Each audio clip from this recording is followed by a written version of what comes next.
apakah memang bahwa para satuan kerja ini telah menjalankan tugas fungsinya secara maksimal untuk melayani masyarakat. Karena komitmen kita adalah bagaimana masyarakat supaya dilayani sesuai dengan tugas fungsi kita. Rekan-rekan media, dapat kami sampaikan bahwa benar Bapak Jaksa Agung melakukan sidak pimpinan ya terhadap beberapa satuan kerja yang ada di daerah atau wilayah Jabodetabek. Tentu apa esensi dari sidak ini? Yang pertama bahwa Jaksa Agung mau melihat secara konkret terkait dengan bagaimana pelayanan publik yang dilakukan oleh para satuan kerja di lapangan. Apakah memang bahwa para satuan kerja ini telah menjalankan tugas fungsinya secara maksimal untuk melayani masyarakat. Karena komitmen kita adalah bagaimana masyarakat supaya dilayani sesuai dengan tugas fungsi kita.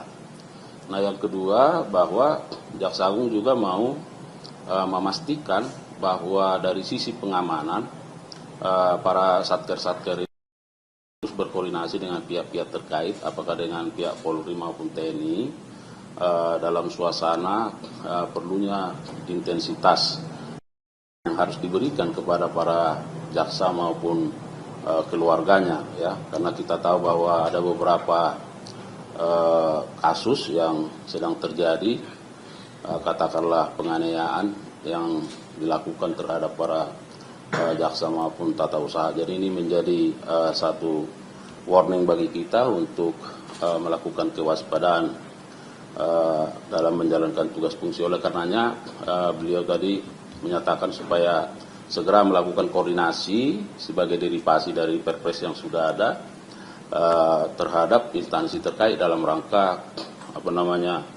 memberikan pengamanan kepada kita. Dan yang ketiga tentu Bapak Jaksa Agung juga mencermati terhadap temuan-temuan yang kita temukan tadi supaya ini menjadi bentuk satu mitigasi secara cepat dilakukan oleh para satuan kerja dalam rangka meningkatkan kinerjanya lebih baik lagi ke depan. Jadi ada 3 esensi yang kami sampaikan, itu menjadi fokus pada sidak dari pimpinan. Yang disidak tadi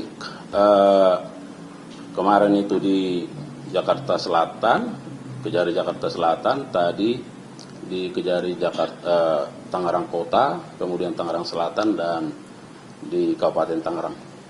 Bapak, terkait dengan fenomena tadi ada jaksa yang dibacok lagi, dan dari Kejagung melihatnya seperti apa sih Pak? Apakah ini ada tanda mungkin upaya kriminalisasi atau mungkin upaya untuk menghalangi kerja jaksa masih Pak?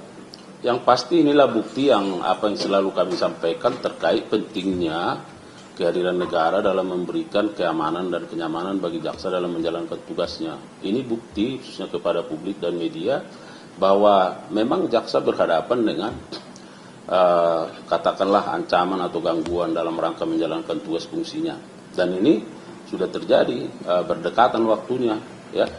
Walaupun barangkali tidak memiliki hubungan, tetapi apa yang terjadi di Deli Serdang, apa yang terjadi di daerah Depok menandakan bahwa jaksa dan aparat kejaksaan beserta keluarganya itu sangat rentan, ya, terhadap upaya-upaya perlawanan dari pihak-pihak yang tidak menginginkan terhadap menjalankan tugas fungsi itu. Oleh karenanya Bapak Jaksa Agung dalam kaitan ini sangat begitu responsif dan memberikan perhatian besar, termasuk tadi juga mengunjungi korban, bahwa kita harus membuat satu kajian bahwa pentingnya kewaspadaan, ya.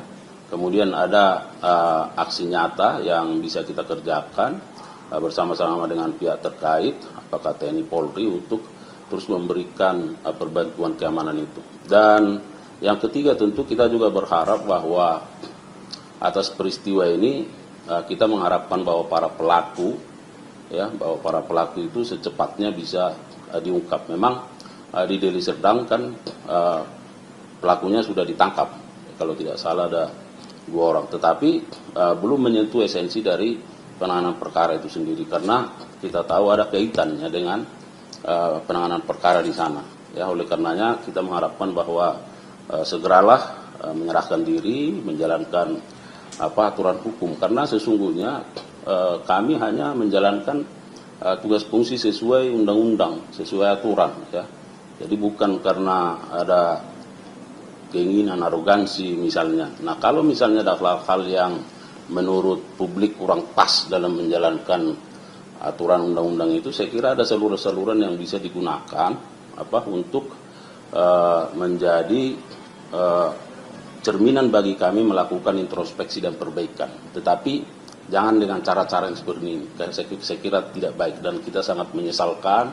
Bahkan saya mengatakan saya termasuk orang yang mengutuk tindakan-tindakan seperti ini, ya, karena saya kira ini tidak boleh dilakukan dengan dalil apapun, ya, dengan dalil apapun. Apalagi kami sekarang sedang melakukan investigasi di daerah bahwa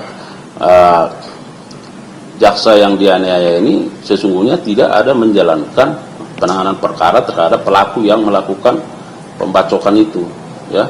Jadi jangan dialihkan isu misalnya.